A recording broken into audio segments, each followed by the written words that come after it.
Welcome to the राजा के blog part 8। अपन Mumbai waste Rajasthani की जो स्टोरी जो मैंने लिखी थी उसके बारे में मैंने आपको पार्ट 1 से लेके पार्ट 7 तक बहुत कुछ बताया। अभी अपन पार्ट 8 में तो पार्ट 8 कंटिन्यू करते।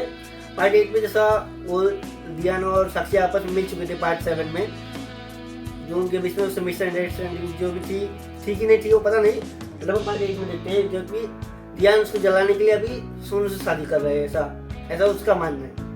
भाई हल्दी का फंक्शन रहता है, फर्स्ट मेहंदी का फंक्शन रहता है मॉर्निंग में एंड इवनिंग में हल्दी का फंक्शन रहता है। मेहंदी का फंक्शन रहता है तो उसकी मम्मी जो है सरोज है मेहंदी लेके आ रही होती है, तो मेहंदी गलती से साक्षी के हाथ में गिर जाती है, थोड़ी सा गलती से साक्षी के हाथ में गिर जाती है थोड़ी सी। तो भाई 2-3 लड़कियां गर्ल्स वगैरह बात करते ऐसा नहीं होना चाहिए, मतलब किसी और के हाथ में दुल्हन की मेहंदी नहीं गिरनी चाहिए। तो साक्षी बोलती है कॉमन, कुछ फर्क नहीं पड़ता, जाके अपना हाथ धो वगैरह लेती है। तो सोनू के हाथ पे दिया की नाम का मेहंदी लग रहा था, उसके हाथ पे दिया का नाम लिखते। तो वैसे साक्षी किसी बहाने से किचन में चले जाती है पानी भरने के लिए। हमको हल्दी का फंक्शन था अभी, अब हल्दी के फंक्शन में दोनों को हल्दी लग रही है, सोनू को दिया को हल्दी वगैरह लग रही थी, सब हल्दी लगाए थे, बस साक्षी हल्दी नहीं लगाती। तो किसी बहाने से बेडरूम में चली जाती है, अपना कुछ थोड़ी चार्जिंग वगैरह करना था तो बेडरूम में चली जाती है। तो रिया उसको नोटिस करती है कि साक्षी सुबह भी जब हल्दी का मेहंदी का फंक्शन था तभी भी किसी बहाने से फंक्शन इग्नोर करके चली गई थी किचन में कहीं पे, तो अभी भी ये फंक्शन इग्नोर करी जा रही है। तो रिया को मन में थोड़ा डाउट हो जाता है। अब रिया के मन में डाउट था तो वो डाउट क्लियर करने के लिए साक्षी के पीछा करती है, उसके रूम में जाती है। रूम में जाने से जो देखती है ना रिया, सीरियसली आप सुनोगे तो आपको भी बहुत ज़्यादा बुरा लगेगा। रिया जैसे साक्षी को देखती है तो वो बहुत ज़्यादा रो रही होती है। तो वैसे ही जब रिया को साक्षी देखती है जोर से आके उसे गले पड़ जाती है, मतलब ऐसे गले लग जाती है, उसको गले लगती बहुत ज़्यादा रोने लगती है। तो वो रिया को बोलती है रो क्यों रही है, शादी हो दोनों की शादी हो, क्यों रो रही हो तुम। वो रिया बोलती तुम अभी मेरे पहले भाई से प्यार करते क्या। साक्षी बोलती है हाँ मैं तुम्हारे भाई से तभी भी प्यार करती थी, अभी भी नहीं करती हूँ।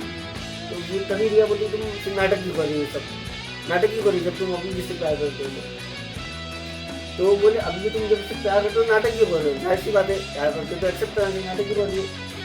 तो वही साक्षी बताती है उसको क्या हुआ, तुमने क्यों मेरे भाई को छोड़ा पहले, डायरेक्ट रिया से पूछती है। वही बताती कि मैं बताऊँगी तुमको मैंने क्या हुआ था मेरे साथ, क्योंकि मैंने दियान को कभी छोड़ा ही नहीं, मैं आज भी सुनता ही प्यार करती हूँ, बट मैं तो तुमको बताऊँगी किसी को मत बताऊँगा। तो वही रिया बोलते हैं ठीक है मैं किसी को बताऊँ, किसी को नहीं बताऊँगी। जो अपनी साक्षी ने उससे कसम खिलवा ली थी तुमको अपने हाल की कसम तो किसी को नहीं बताओगे।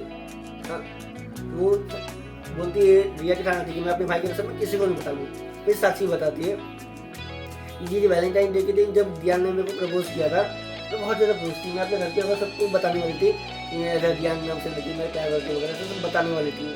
बट जैसे वो घर पे जाती है, मतलब घर पे जाती है, फ़ोन करते हैं अपने घर वालों को, किसी घर वालों को पता नहीं किसी और से पता चल जाता है कि उनकी बेटी किसी दियान नाम पे लड़की से प्यार कर रही थी किसी लड़की से। तो उसका जो पापा रहता है उसको तुरंत बुला लेता है, वापस बुलवा लेता है। तो वही पापा को पता चल रहा कि ऐसा उसकी बेटी किसी और से प्यार करती है, मतलब उसके जो पापा रहते हैं बहुत हिटलर टाइप में बताया था मैंने आपको पहले।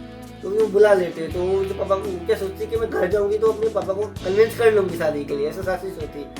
बट जब उसके पापा उसको जो राजवीर रहता है साक्षी को अपने घर पे नहीं बुलाता, उसके मामा के लिए जाकर दिल्ली भेज देता उसको कि तुम दिल्ली में रहो अभी कुछ दिनों के लिए। दिल्ली में चले जाते हैं, तो दिल्ली में जो उसके मामा रहते हैं साक्षी से उसका फ़ोन वगैरह सब ले लेते।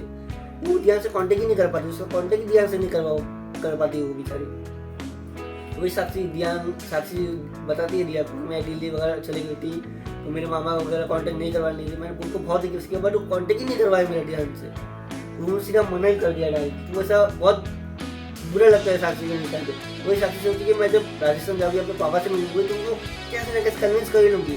तो जब साक्षी को पता चल रहा है कि सोनू की शादी होने वाली है, सोनू की शादी थी इसलिए साक्षी को भी उनके घर पर बुलाया था उन्होंने।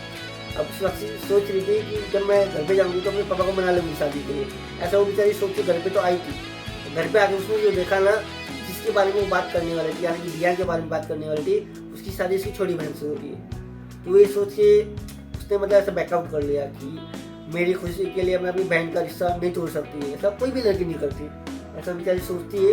इसलिए वो दिया को पहचानने से इनकार कर देती है उस दिन। और वो भी बताती है मंदिर में भी उसने दिया से रूली इसलिए बात की ताकि ज्ञान उससे प्यार न करे, मतलब अपने बहन से उसकी छोटी बहन से यानी सोनू से शादी कर ले। तो ध्यान साक्षी से अटेंशन नहीं जाती तो बेचारी जो सोनू है उसका दिल टूट जाता। ऐसा वो सोच के मतलब ऐसा वो उसको मना कर देती है। तो वही साक्षी उसको बोलती है कि ऐसा ऐसा सब बात है, इसलिए मैं ऐसा तुम्हारे भाई को ऐसा मना कर दी पहचानने से वगैरह। तो रिया बोलती है तुम इतना मतलब सेक्रीफाइस क्यों बोल रहे हो, तुम बता सकते हो मेरे भाई को बता सकते हो, वो कुछ प्रॉब्लम नहीं है इसमें। और वो फिर मना कर देगी। साक्षी बोलती है कि हमेशा ही सोनू को मुझसे कम मिला है, तो मैं उसको किसी के लिए ऐसा नहीं कर सकती। तो वो अपने भाई को भी बोल देती है कि तुम अपने भाई को कुछ मत बताना इसके बारे में। तो साक्षी बोलती है कि तुम मेरा साथ दो ताकि दियान मुझसे नफरत करे। तो ऐसा वो बोलते हैं, पर रिया को काफ़ी बुरा लगता है। तो वो बोलती है नहीं मैं ऐसा नहीं कर सकती, मैं दोनों का दिल नहीं दुखा सकती। वही रिया बोलती है ऐसा पॉसिबल नहीं है कि मैं अपने भाई को बोलूँ कि कुछ नफरत करेगा ऐसा। तो वही साक्षी बोलते हैं कि प्लीज़ मेरा हेल्प कर। तुम बोलती है ठीक है ऐसा, हाँ वो बोल देती है हेल्प करने के लिए। अब वो हेल्प करेगी उसकी। अब हेल्प क्या करेगी, कैसे दिया से उसको गुस्सा आएगा, मतलब और उससे चिड़चिड़ा होगा, उसको रुका वगैरह देगा, वो सब बालों की जानने के लिए आपको पार्ट 10 देखना पड़ेगा। तो जल्दी मिलेंगे पार्ट 10 में।